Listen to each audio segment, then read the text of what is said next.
menurut Islam ya, kita itu nggak boleh keras-keras terhadap pimpinan. Kita itu harus berbicara lemah lembut,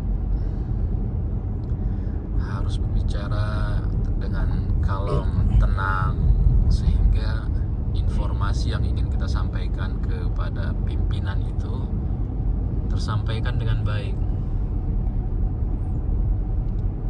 Ada yang informasinya baik, rasional, ya kan? Logik gitu. Tapi ketika disampaikan dengan cara tidak baik, itu jadi gak baik hasilnya, Zat. Ya kan? Misalnya nih, seorang ibu, dia sebenarnya mau meminta anaknya untuk cuci piring, tapi bahasanya udah gak enak gitu. Kamu malas banget, habis makan bukan dicuci, dibiarin, dikirain ada babu di sini. Misalnya tuh. Anak itu benar sih. Benar kan? Cuma caranya itu udah nggak baik gitu. Jadi orang yang mengerjakannya jadi gimana tuh? Nek gitu ya. Kesel, jadi nggak ikhlas, ya begitulah. Jadi terus dia nggak connect dengan logiknya. Kenapa saya harus cuci piring setelah makan gitu? Kenapa saya harus cuci piring? Apa logiknya? Oh, setelah makan itu piring kalau tidak cuci akan menumpuk. Kalau sudah menumpuk tidak ada niat lagi untuk mencuci, udah males. Terus makanan di piring itu kalau nggak dicuci dia akan membusuk karena ada apa yang membuat membusuk itu ya? Bakteri-bakteri yang membuat makanan jadi busuk. Busuk baunya tuh nggak enak. Baunya nggak enak itu jadi penyakit. Nah, kalau dibuat logik begitu, ya toh, pasti orang kerjakan dengan logiknya. Oh iya begini ya, oh iya begitu ya. Karenanya di Al-Quran itu bilang, Ustaz, ini dicontohin langsung dari Al-Quran. Kisah pada masa Nabi Musa. Nabi Musa kan masa Firaun itu. Nabi Musa kan. Nah, pada masa Nabi Musa, Firaun itu kurang galak apa coba? Ya toh? Firaun itu kurang kejam apa? Dia bilang saya bisa menghilangkan nyawa budak ini, suka hati saya, tanpa dia bisa dapat menolaknya. Maka saya itu adalah Tuhan, katanya. Ana rabbukumul a'la. Nah, itu dia. Sayalah Tuhan kalian yang maha tinggi. Itu Firaun yang bilang, Ustaz. Kalau kita masukkan ke dalam hukum fikih, dia itu udah syirik akbar. Dalam Islam tidak ada dosa yang lebih besar daripada dosa syirik. Mengakui bahwa Tuhan itu tidak esa. Ya toh? Ada nggak dosa yang lebih besar daripada syirik? Menyekutukan Allah. Nggak ada. Tapi ketika disebutkan kepada Nabi Musa bagaimana cara berbicara kepada Fir'aun, sini kuncinya, Ustaz.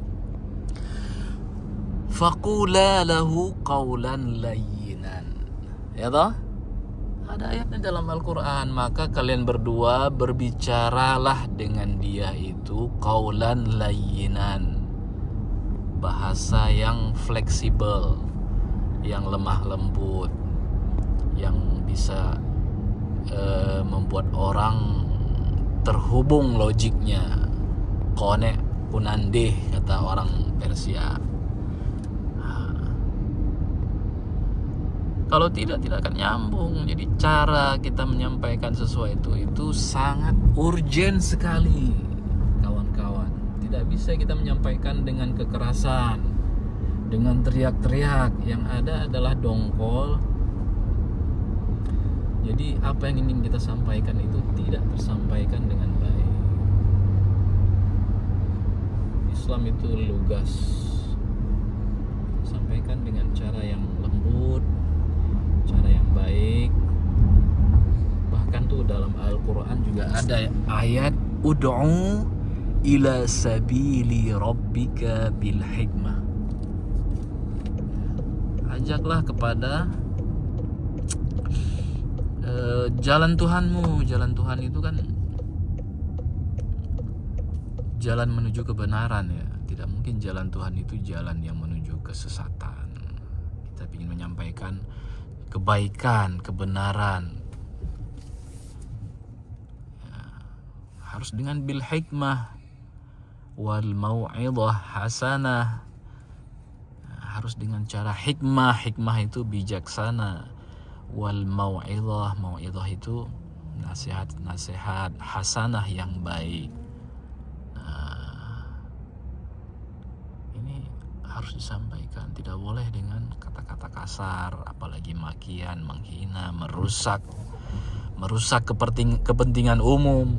Itu udah jauh sekali dari ajaran Islam. Jadi jangan sampai kawan-kawan ya, kita ingin ada perubahan di masyarakat desa kita, tapi belum apa-apa bangku kepala desanya udah dibak-bak ya, dihancurin gitu.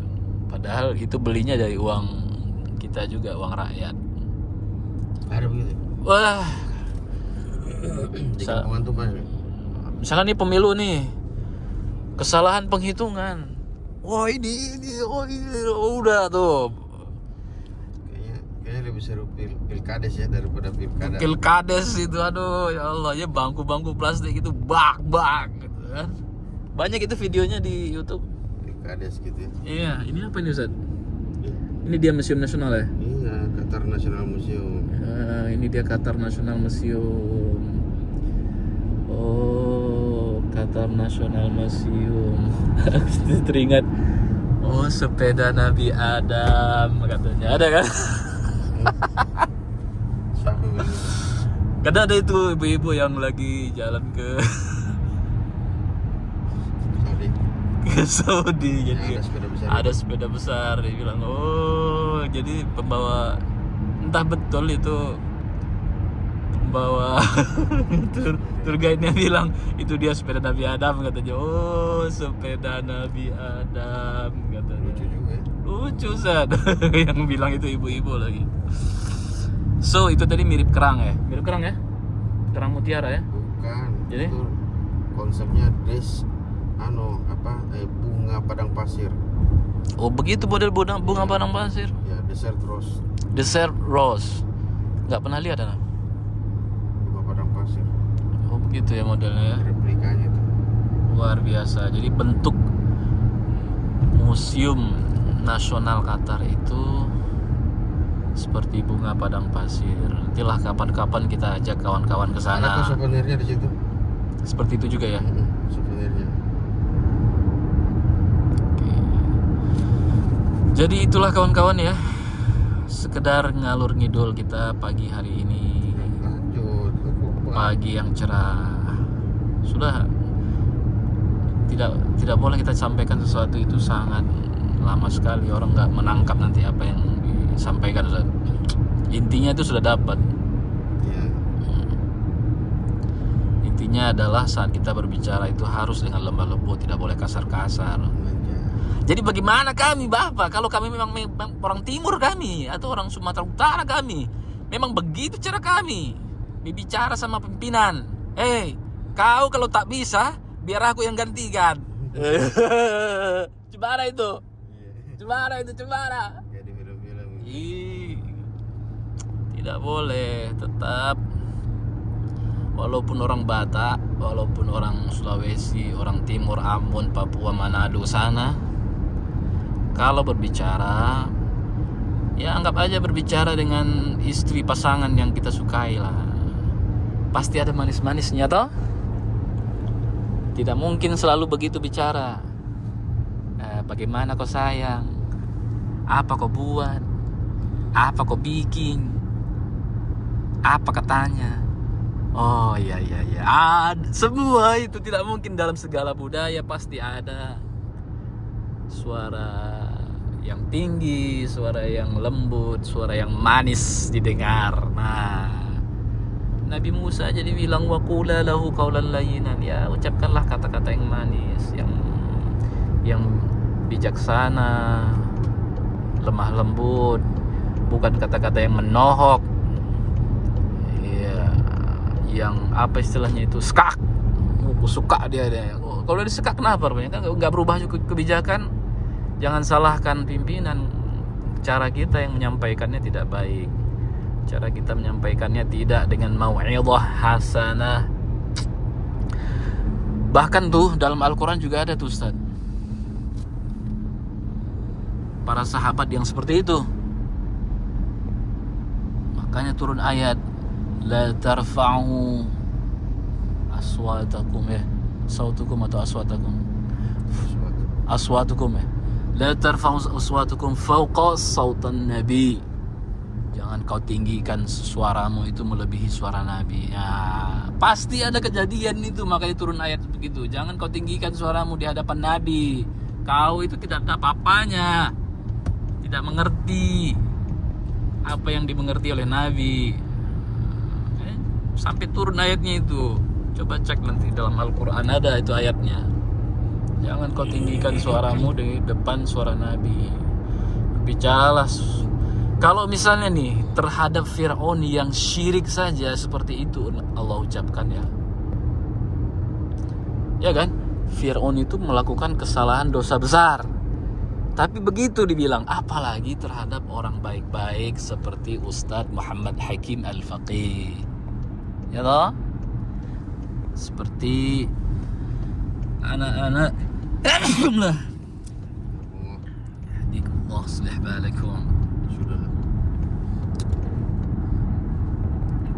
Apalagi orang baik-baik, apalagi orang beriman, orang mukmin, orang muslim, tetangga yang baik, non muslim yang tidak pernah mengganggu, non muslim yang baik, bertutur kata sopan, hikmah, bijaksana, tetangga yang baik, tidak pernah buat kesel. Kalaupun buat kesel, tetap harus ucapkan ucapan yang lemah lembut.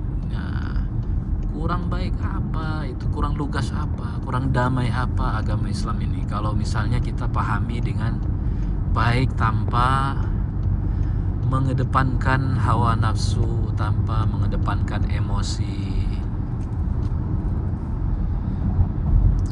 Ya toh? Kalau kita mengedepankan emosi, hawa nafsu, pasti itu kata-kata yang keluar itu sudah nggak beraturan itu Ustaz. Apalagi dengan amarah ya. Orang yang berbicara kepada orang lain dengan amarah, di kata-katanya sudah nggak beraturan. Tidak ada lagi proses pengendalian informasi. Tidak ada lagi proses pengendalian pilihan kata yang akan kita semburkan kalau emosi dan marah, ya toh? Nah, jadi bahaya sekali. Yang diinginkan oleh Islam adalah pengendalian diri, pengendalian ucapan, pengendalian pikiran. Itu yang disebut dengan berakal. Itu merupakan syarat utama menjadi seorang muslim. Yang pertama itu harus aqil. Aqil itu apa artinya? Berakal itu adalah pengendalian. Mampu mengendalikan pikiran, mampu mengendalikan ucapan, mampu mengendalikan tingkah dan perilaku. Itu namanya aqil. Lawan kata dari aqil apa? Junun, majnun. Mereka itu sudah tidak mampu mengendalikan pikirannya, tidak mampu mengendalikan akalnya, tidak mampu mengendalikan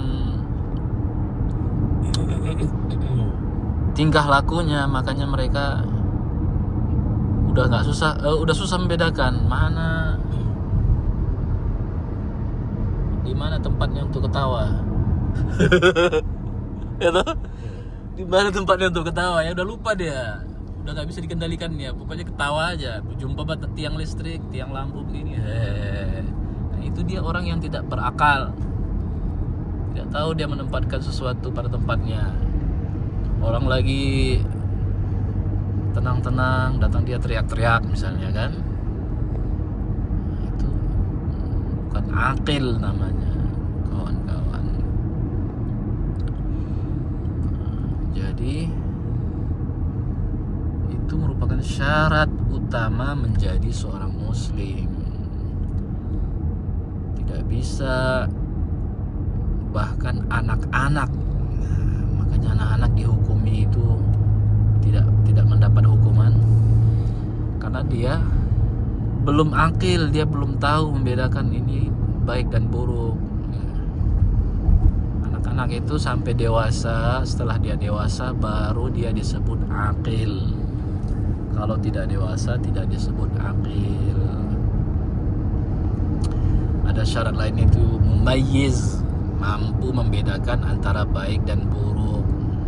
Nah, ditambahin lagi, kalau sudah akil harus mampu membedakan baik dan buruk. Ada akil tapi tidak mampu membedakan baik dan buruk, nah, berarti belum bisa menjadi seorang muslim yang Ini bukan mobil diplomatik ya. mukallaf. Mudah-mudahan bisa masuk nih. Kalau nggak kita ke parkiran ini. Jadi begitu saja kawan-kawan ya. Sampai ketemu kembali, kita sekarang menuju ke Bandara Hamad International Airport. Menuju Ike Kimochi. Ike Kimochi kata kawan kita sebagai narasumber utama dalam video kali ini. Sampai jumpa kembali kawan-kawan. Yang ngomong Wassalamualaikum warahmatullahi wabarakatuh.